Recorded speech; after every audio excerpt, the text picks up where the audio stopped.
नमस्कार, मैं हूं संजय शर्मा। आप देख रहे हैं 4 PM महाराष्ट्र। क्या चुनाव पहले ही तय हो गया? रिजल्ट दिख गया? एक लहर एक बड़े मतदान के साथ ज्ञानेश कुमार की बेईमानी काम नहीं आई, अब ये साफ हो गया है। अभय दुबे जी ने एक एक करके तथ्यों का विश्लेषण किया और कहा है, बताया है कि किस तरह मोदी साहब और शाह साहब की बैंड बजने वाली है बंगाल के नतीजों में। चलते हैं अभय दुबे जी के पास। 4 PM में बहुत बहुत स्वागत है अभय दुबे जी आपका। मेरे मित्र ने एक बड़ी मजेदार टिप्पणी करी। उन्होंने कहा कि मोदी जी ने देश में सब कुछ बेचा है। हवाई अड्डे बेचे, ट्रेन बेची, माल बेचा, बाजार बेचा, सब कुछ बेचा। खरीदा तो 10 रुपए का बंगाल में जाके, और झालमुड़ी 10 रुपए का पैकेट कहीं मिलता नहीं है। कहीं पे भी आप जरा सी कोई और चीज भी खाएंगे तब भी 20 रुपए से कम का कहीं पत्ता होता नहीं। खरीदा भी 10 रुपए का, बेचा पूरे देश को। पहली खरीदारी, पहली बोनी भारी पड़ गई मुझे लग रहा है। ये जो नाटक किया, बंगाल में जो झोला भर के वोट पड़े हैं आज, 93% के आसपास रात के 10 बजे तक का अनुमान था। मेरे एक मित्र हैं बंगाल में, वो बता रहे थे कि एक एक आदमी जिसका नाम आया भी है ना वोटर लिस्ट में, वो भी चिढ़ा बैठा है। इतनी लंबी कवायद SIR के नाम पर कर दी गई और उसके बाद में इतनी फोर्स लगा दी गई, इतनी गुंडागर्दी कर दी गई कि जैसे बंगाल के लोग सब बेईमान हैं। ममता बनर्जी के खिलाफ कोई ऐसी लहर नहीं थी कि 93% वोट हो जाए। और ये जो वोट इशारा कर रहा है, अगर वो वोट मुझसे ज्यादा इंटेलिजेंस अमित शाह जी पे और मोदी जी पे पहुंच गई होगी, तो मेरा अनुमान सच है, तो नींद नहीं आएगी। पिछली बार से बुरा, आधी सीटें भी कहीं ना रह जाएं बीजेपी की, ये लोग डर रहे हैं। अनुमान लग रहे हैं कि सुपड़ा साफ हो जाएगा। इतने गुस्से में हैं बंगाल के लोग कि बंगाल का अपमान हुआ है। दीदी ओ दीदी कान खोल के सुन लो। जैसे कोई बाहर का इलाके का कोई दादा आता है ना कि अब कान खोल कर सुन लो, दिमाग ठीक कर देंगे। बंगाली लोग अपनी अस्मिता को लेकर बड़े वो रहते हैं। आप मंगलवार के दिन तिलक लगा के मछली खा के आप सोच रहे हो उन्हें पटा लेंगे। तो मुझे लग रहा है आज के मतदान ने मैसेज कर दिया कि बंगाल से तो खतरनाक तूफानी संकेत आ रहे हैं। आपको क्या लगता है अभय जी कि ये गुजराती लॉबी के लिए, गुजरात लॉबी के लिए बहुत बड़ा झटका साबित होने वाला चुनाव? इतना रिकॉर्ड मतदान क्या ज्ञानेश कुमार के खिलाफ है, ज्ञानेश कुमार के पक्ष में? बीजेपी तो कहीं है ही नहीं, ज्ञानेश कुमार ही हैं, तो ये उनके पक्ष में है या खिलाफ है? ये बात आपने जो आखिर में कही है अपने वक्तव्य के, ये बिल्कुल ठीक है। ये जो बात आपने कही है कि ये ज्ञानेश कुमार के पक्ष में है या ज्ञानेश कुमार के खिलाफ है, ये अभी तय होगा। और जितना भी गोदी मीडिया है उसने एक नए फिक्रे, एक नए जुमले का इजाद किया है। वो ये है कि भय मुक्त मतदान। वो इसको कह रहा है कि ये भय मुक्त मतदान है, और चूंकि भय मुक्त मतदान है इसलिए ये काफी जम के हो रहा है। अच्छा, लेकिन चूंकि मतदान इतना ज्यादा हुआ जिसकी इन लोगों को उम्मीद नहीं थी, इसलिए थोड़े से हैं। क्योंकि अभी तक मैंने किसी भी गोदी मीडिया के एंकर और एंकरनी को यह दावा करते हुए नहीं सुना है। चालाकी से तो बातें कह रहे हैं घुमा फिरा के, लेकिन खुल के दावा करते हुए नहीं सुना है कि ममता बनर्जी चुनाव हार गई और भारतीय जनता पार्टी चुनाव जीत गई। आज जितनी सीटों पर मतदान हुआ है उसमें से 70% सीटें पिछली बार भाजपा ने जो 77 सीटें जीती थी, 77 सीटें जीती थी, उसका 59, शायद उसमें से 59 सीटें इसी दौर के मतदान के अंदर जीती गई थी। और इस बार चुनाव आयोग ने बड़ी चालाकी से जो 2 चरणों का मतदान किया है उसमें भारतीय जनता पार्टी की 70% सीटें पहले दौर में रख दी थी और ममता बनर्जी की तकरीबन 80% सीटें जो हैं वो दूसरे दौर में डालनी थी, ताकि दूसरे दौर में किसी तरीके से वहां पे कोई शिकंजा फिट किया जा सके, ममता बनर्जी की सीटों में कटौती की जा सके। आपने शुभेंदु अधिकारी का वो वक्तव्य सुना होगा। तो शुभेंदु अधिकारी कह रहे हैं कि असली लड़ाई तो, आर पार की लड़ाई तो 29 तारीख को होगी, ये वो कह रहे हैं। अब नंदीग्राम में, जहां पिछली बार शुभेंदु अधिकारी ने ममता बनर्जी को चुनाव हरा दिया था, नंदीग्राम में जहां शुभेंदु अधिकारी का गढ़ कहा जाता है, 2 ब्लॉक्स में बटा हुआ है। एक ब्लॉक में है हिंदू वोटर और एक ब्लॉक में है मुसलमान वोटर। तो शुभेंदु अधिकारी को लगता है कि हिंदू वोटर हम जहां पे हैं वहां तो हम चुनाव जीत ही जाएंगे, लेकिन जहां मुसलमान वोटर है वहां पे हमको जीतने में दिक्कत हो सकती है। लेकिन शुभेंदु अधिकारी भी बहुत ज्यादा अपनी जीत को लेके या मार्जिन को लेके इतने आश्वस्त नहीं थे, इसलिए वो आज मतदान के दौरान एक एक मतदान केंद्र में जा रहे थे वहां पर। दौरा कर रहे थे। अब इससे अंदाजा लगाइए कि भारतीय जनता पार्टी के एक इतने बड़े नेता के मन में भी अपने अपने निजी चुनाव को लेकर किस किस्म का तनाव है। अच्छा, अब आपका जो आखिरी वक्तव्य है, मैं फिर उसकी तरफ लौटता हूं कि ये वोट जो है वो ज्ञानेश कुमार के पक्ष में है या खिलाफ है। मैं ये कह रहा हूं कि इस चुनाव में भारतीय जनता पार्टी को एक 5वां एलआई प्राप्त हुआ है। पहले अभी तक Bharatiya Janata party enforcement directorate के साथ, इनकम टैक्स डिपार्टमेंट के साथ और इंटेलिजेंस ब्यूरो के साथ और सीबीआई के साथ लड़ती थी चुनाव। वो उसके गठजोड़ पार्टनर होते थे। बिहार के चुनाव में भी था, इस चुनाव में बिल्कुल खुलकर है। चुनाव आयोग भारतीय जनता पार्टी का गठजोड़ पार्टनर है। इस बात की चर्चा हम लोगों ने कल भी की थी। पूरा जो कुछ एसआईआर नाम की चीज हुई है वो चुनाव आयोग ने की है और भारतीय जनता पार्टी ने उससे करवाई है। इसलिए एसआईआर में जो कुछ भी हुआ है उसकी जिम्मेदारी, अच्छा हुआ है तो उसका श्रेय भारतीय जनता पार्टी को है, खराब हुआ है तो उसका ठीकरा भारतीय जनता पार्टी के दरवाजे फूटेगा। ये लोग उससे नहीं बच सकते। जिन लोगों के वोट कटे हैं वो लोग इनको माफ नहीं करेंगे, और वोट थोड़े बहुत नहीं कटे हैं। 27 लाख लोगों के वोट तो संदिग्ध हैं। उनके बारे में अभी ये नहीं तय है कि वो वोट कटे हैं कि नहीं कटे हैं, लेकिन वो वोट नहीं डाल पाएंगे। वोट तभी डाल पाएंगे जब उनकी जांच हो जाएगी, उनकी सुनवाई हो जाएगी। इसके लिए सुप्रीम कोर्ट ने जो वो ट्रिब्यूनल्स बनाए थे वो ट्रिब्यूनल भी फ्लॉप हो गए। कुल मिला के 600 वोटों की देखभाल की सुनवाई वो कर सके, उसमें 139 वोट पाए गए कि ये इनसे वोट डलवाया जाए। मेरे वरिष्ठ मित्र हैं गौतम लाहिड़ी, बंगाल की परिस्थिति के ऊपर बड़ी गहरी नजर रखते हैं।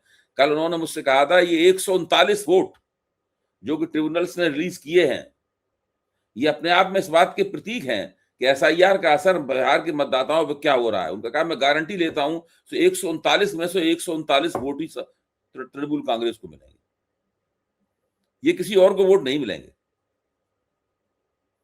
अच्छा, तो ममता बनर्जी का क्या कहना है? मुझे ये कहना यह है कि ये तो वोट एसआईआर के खिलाफ पड़ा है। ममता बनर्जी ने साफ तौर पर कहा है कि ये वोट जो है वो एसआईआर के खिलाफ पड़ा है, क्योंकि लोगों को अपना वोट बचाना है। जिनका वोट कट गया है उनके परिवारों ने उसके प्रतिवाद में वोट दिया है, और जिनके वोट किसी तरीके से आ गए थे उसमें, उनका वोट, उन्होंने अपने वोट को बचाने के लिए वोट किया है। और सारे देश में जितने भी बंगाली मजदूर थे, बंगाली कर्मचारी थे, वो सब ट्रेनें पकड़ पकड़ के या तो बंगाल गए हैं या भेजे गए हैं, और दोनों पार्टियों ने इसमें भूमिका निभाई है। तृणमूल कांग्रेस ने भी उनको बंगाल भेजा है और भारतीय जनता पार्टी ने भी उनको अपना वोटर मान के बंगाल भेजा है, ऐसा कि उसने बिहार में किया था। अब उन्होंने जाके किसको वोट दिया है नहीं कह सकते। मेरा मानना यह है कि इस वक्त बंगाल का मूड कुछ कह रहा है, उसको समझना चाहिए हम लोगों को, और सारे देश को समझना चाहिए। देखिए, ये बात सही है कि बंगाल के चुनाव में हिंसा होती थी, देश के अन्य राज्यों के मुकाबले ज्यादा हिंसा होती थी, लोग मरते थे, बम चलाए जाते थे, गोलियां चलाई जाती थी, लाठियां चलाई जाती थी, सब कुछ होता था।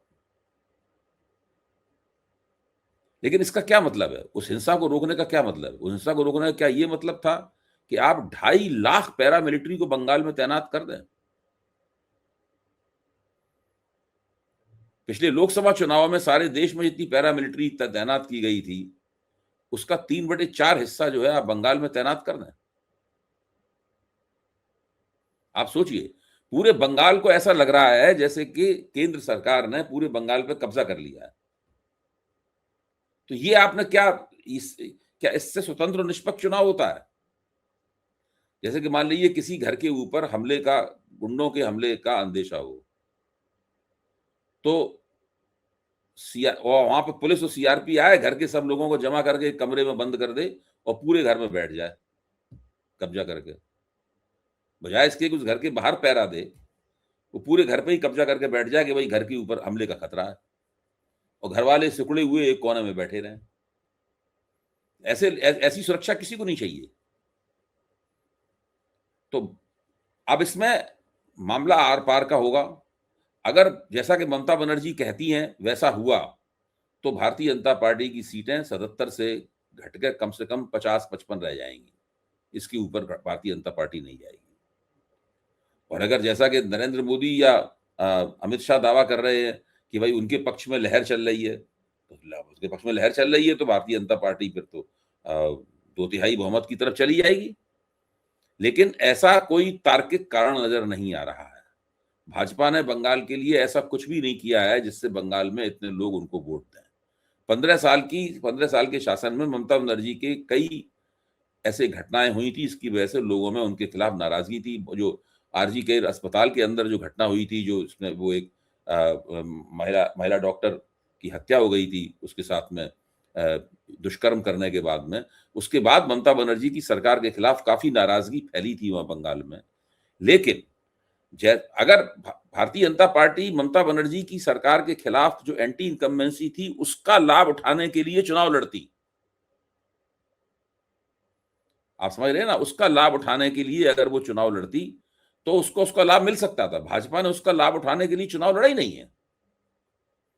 भाजपा ने वहां एसआईआर शुरू करवा दी, और एसआईआर के चक्कर में एसआईआर भी इस तरीके से की गई जिसमें लॉजिकल डिस्क्रिपेंसी का नाम लेकर 27 लाख वोट काट दिए गए। आप सोचिए, 27 लाख वोट काट दिए गए, और उससे पहले जो वोट कटे थे उनके तर्क दूसरे थे कि भाई उसमें जो 2 बार नाम आ गए, जो लोग अपने पते पे नहीं मिले या जिन लोगों का देहांत हो गया, एक तो वो आपने वोट काटे। उसके बाद ये जो 27 लाख वोटों की कैटेगरी है, ये बिल्कुल नई कैटेगरी है, ज्ञानेश कुमार जी ने इजाद की है कैटेगरी है। इसीलिए मैं आपकी बात से सहमत हूं कि ज्ञानेश कुमार के पक्ष में चुनाव हो रहा है। 27 लाख वोट काट दिए। जिस आदमी का वोट कटा है उस आदमी के साथ 3 या 4 वोटर और जुड़े हुए हैं उसके परिवार के, अगर हम बहुत ही कंजूसी के साथ ये अनुमान लगाएं तो संकोच के साथ ज्यादा भी हो सकते हैं वो वोटर। मेरा मानना यह है कि इससे कम से कम 1 करोड़ वोटरों के ऊपर असर पड़ा है इसका, 27 लाख वोटर कटने का। और इसको कटना कहना भी ठीक नहीं कह सकते, क्योंकि अभी तो ये तो नहीं कहा गया है कि ये लोग वोटर नहीं है। ये कहा गया है कि इनका वोटर होना संदिग्ध है। अब वोटर होना संदिग्ध है तो इस चुनाव में वोट नहीं डाल पाएंगे, तो क्या अगले चुनाव में वोट डालने की कोई गारंटी लेता है इसका इनकी? क्या सुप्रीम कोर्ट लिख के देगा, क्या चुनाव आयोग लिख के देगा कि भाई अगले चुनाव में आप वोट डाल लेंगे? और जैसे ही वो लिख के देगा, वही सवाल होगा कि अगर अगले चुनाव में वोट डाल सकते हैं तो इस चुनाव में क्यों नहीं डाल सकते वोट? बहरहाल चुनाव का एक चक्कर तो निकल गया, एक चरण तो निकल गया, उसमें तो वोट नहीं डाल पाए। दूसरे चरण के बीच में समय नहीं है बिल्कुल, कुल मिला के 5 दिन का समय है। 5 दिन के समय में वो तमाम ट्रिब्यूनल बैठेंगे, कितने, मेरे ख्याल से 600-700 लोगों की और सुनवाई कर लेंगे, और उसमें 100-150 वोट और 100-150 वोट और क्लियर होंगे। तो वो 27 लाख वोटरों की नागरिकता जो है वो अधर्म है। वो एक संदिग्ध नागरिक इन्होंने उनको बना दिया है। और अभी जनगणना हो रही है, पश्चिम बंगाल में भी जनगणना आएगी, होगी। वो संदिग्ध नागरिक जो है वो संदिग्ध नहीं होकर रह जाएंगे, बल्कि बाकायदा अनागरिक हो जाएंगे देश के। इतना इन लोगों ने, ये बहुत ही गंभीर मसला है संजय जी। ये चुनाव की जीत हार से तो जुड़ा हुआ है ही, लेकिन ये इसके परे भी जाता है। ये कहना कि केवल इसका महत्व चुनाव की जीत हार तक है, ये उचित नहीं है कहना। ममता बनर्जी के चुनाव जीतने की बहुत ज्यादा उम्मीद है। मैं इस बात को मानने के लिए बिल्कुल तैयार हूं। जितने भी मेरे मित्र हैं, जो भी हैं, कहीं से भी मुझे ये इनपुट नहीं मिला है कि भारतीय जनता पार्टी इस चुनाव को जीत सकती है। ये जरूर भाजपा के समर्थक कहते हैं कि भाई हमारे 77 सीटें आई थी, तो हो सकता है हम इस बार 100 सीटें आ जाएं, 105 सीटें आ जाएं, 110 सीटें आ जाएं, ज्यादा से ज्यादा इतनी बात करने की कोशिश करते हैं। लेकिन सरकार बना पाएगी भारतीय जनता पार्टी, इसका तो कोई मौका है ही नहीं, बशर्ते उनके खिलाफ कोई एक ऐसी, उनके पक्ष में कोई एक आंधी चल रही हो जिसमें लोगों ने तय कर लिया हो कि ममता बनर्जी को सत्ता से हटाना है और भारतीय जनता पार्टी को सत्ता में लाना है। तो इस वक्त बंगाल का चुनाव सारे देश के लिए एक सबक बनकर सामने आया है कि आप निष्पक्ष और स्वतंत्र चुनाव कराने के लिए किस तरीके से एक पूरे राज्य के ऊपर कब्जा कर लेते हैं। लोगों को डराने के लिए पूरे राज्य में सड़कों पर अर्धसैनिक बलों के बूटों की पदचाप जो है वो गूंजने लगती है। हर तरफ बंदूक होती है, पिस्तौल और बंदूक हर तरफ होती है। और उसके बाद गोदी मीडिया इस प्रकार का प्रचार करता है, इस बार हिंसा की घटनाएं कम हुई हैं, इस बार हिंसा की घटनाएं कम हुई हैं, इसलिए ये ठीक ही हुआ है कि वहां पे इतना ज्यादा लगा दिया गया, इतने ज्यादा अर्धसैनिक बल लगा दिए गए। जिस दिन इन लोगों को पता चलेगा कि अर्धसैनिक बल इतने ज्यादा लगाए जाते हैं, तो वो इसलिए नहीं लगाए जाते कि आपको कोई गलत काम रोकना है, बल्कि इसलिए लगाए जाते हैं ताकि आप गलत काम को अर्धसैनिक बलों की तैनाती की आड़ में कर सकें। बिल्कुल ठीक कह रहे हो। और जितनी लहर की बात कर रहे हैं आप कि एक लहर चल रही है, वो लहर तो देखने को यहाँ तक मिली कि भारतीय जनता पार्टी के प्रत्याशी को लोगों ने दौड़ा लिया, वीडियो वायरल हो रहा है, उसको पिटाई कर रहे हैं लोग। प्रत्याशी है, चुनाव लड़ रहा है, लेकिन लोग, गांव के लोग पीट रहे हैं उसको। तो इसका एक वीडियो से झलक आ रही है कि लहर है किसकी, गुस्सा किसके प्रति है। मैंने कहा ना, बंगाल की अस्मिता का सवाल देखिए, बन गया था। लहर जब किसी पार्टी के पक्ष में या किसी के विपक्ष में लहर होती है, जब इनकम्बेंट पार्टी यानी जो पार्टी सत्ता में है उसके खिलाफ एक लहर होती है, विपक्षी दल को जिताने के लिए लहर होती है, तो एक दूसरे तरह की आवाज जमीन से आती है। वो आवाज तो कम से कम किसी को नहीं सुनाई दी। देखिए, बंगाल में केवल टीएमसी और भारतीय जनता पार्टी के सपोर्टर ही सक्रिय नहीं है, बहुत से ऐसे ऑब्जर्वर्स बंगाल के चुनाव को नजदीक से देख रहे हैं, जो कि ना उन्हें ममता बनर्जी से बहुत ज्यादा वो है, ना ममता बनर्जी से बहुत ज्यादा हमदर्दी है, और ना ही भारतीय जनता पार्टी से बहुत ज्यादा हमदर्दी है। वो वास्तव में देखने गए हैं। अब आप देखिए, सी वोटर वाले हैं यशवंत देशमुख, वो लगातार आज तक के ऊपर अपना अपना मिलिंद खांडेकर के साथ बातचीत में लगातार अपने ट्रैकर के बारे में बता रहे हैं। तो उनका मैंने पूरा ट्रैकर सब सुना। उन्होंने कहा कि ज्यादातर संभावना ममता बनर्जी के ही जीतने की है। ममता बनर्जी चुनाव में निश्चित रूप से आगे हैं, भारतीय तो बड़ा कमाल करके दिखाना पड़ेगा। एक अमिताभ तिवारी हैं, उन्होंने भी कहा है कि जब तक ममता बनर्जी के हिंदू वोटों में से 8-10% वोट भारतीय जनता पार्टी नहीं छीनती, जो कि बहुत बड़ा मतलब वो बहुत बड़ी संख्या है, तब तक भारतीय जनता पार्टी की सरकार बनाने की वहां पे कोई संभावना नहीं है। तो ये सब भारतीय जनता पार्टी बंगाल में हमेशा ही बहुत ज्यादा शोरगुल बहुत मचाती है, हल्ला गुल्ला मचाने में भाजपा एक्सपर्ट है। हल्ला गुल्ला बहुत मचाती है, लेकिन नतीजे कभी भी उसके हल्ले गुल्ले के मुताबिक नहीं आते। अबे जी, बंगाल का चुनाव देश की राजनीति पर कितना असर डालेगा? अगर जीतती है बीजेपी तो मोदी का कद, हारती है तो मोदी का कद, इस पे कितना देखिए, अगर असर? भाजपा जीत गई वहां बंगाल में चुनाव, तो देश की राजनीति हमेशा हमेशा के लिए बदल जाएगी। फिर भाजपा के लिए केवल एक ही गढ़ रह जाएगा जीतने के लिए, वो है तमिलनाडु और केरल, बस। उसके बाद देश में कुछ भी जीतने के लिए नहीं रह जाएगा। और भाजपा के पास और मोदी के पास एक टेक्नोलॉजी तो है, एक बार वो सत्ता में आ जाते हैं, फिर सत्ता से उनको हटाना मुश्किल हो जाता है। फिर वो इस तरीके से पूरे तमाम संस्थाओं के ऊपर, व्यक्तियों के ऊपर, प्रभावशाली लोगों को अपनी अपनी तरफ कर लेते हैं, हर हथकंडा अपना के, डरा के या प्रलोभन दे के, या लोगों को लगने लगता है कि इसी पार्टी के साथ जाने में लाभ है, फिर वो वहां पर पूरी तरीके से जम जाते हैं।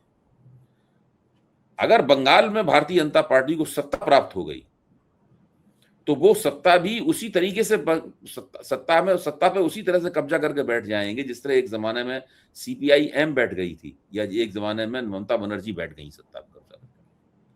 भारतीय जनता पार्टी फिर बंगाल की सत्ता से आसानी से नहीं हटेगी। फिर पूरे उत्तर पूर्व पे उसका कब्जा हो जाएगा। उत्तर भारत की सबसे बड़ी ताकत वो है ही, मध्य भारत की सबसे बड़ी ताकत है, और पश्चिमी भारत की भी सबसे बड़ी ताकत है। केवल दक्षिण भारत उसके लिए रह जाएगा। फिर यही मॉडल जो बंगाल में इस्तेमाल किया गया है, इसी मॉडल को फिर एक दिन वो केरल में और तमिलनाडु में भी इस्तेमाल करते हुए देखेगी। कर्नाटक में पहले से ही भाजपा एक ताकत है, चुनाव नहीं जीत पाई पिछली बार, ये बात सही है। और तेलंगाना में भी भाजपा के पास कुछ ऐसी शक्तियां हैं जो कि आगे जाके भाजपा को बढ़ा सकती हैं। तो दो प्रांत उसके भाजपा के पास रह जाएंगे। दक्षिण भारत का देखिए हृदय स्थल जो है वो तमिलनाडु है और केरल।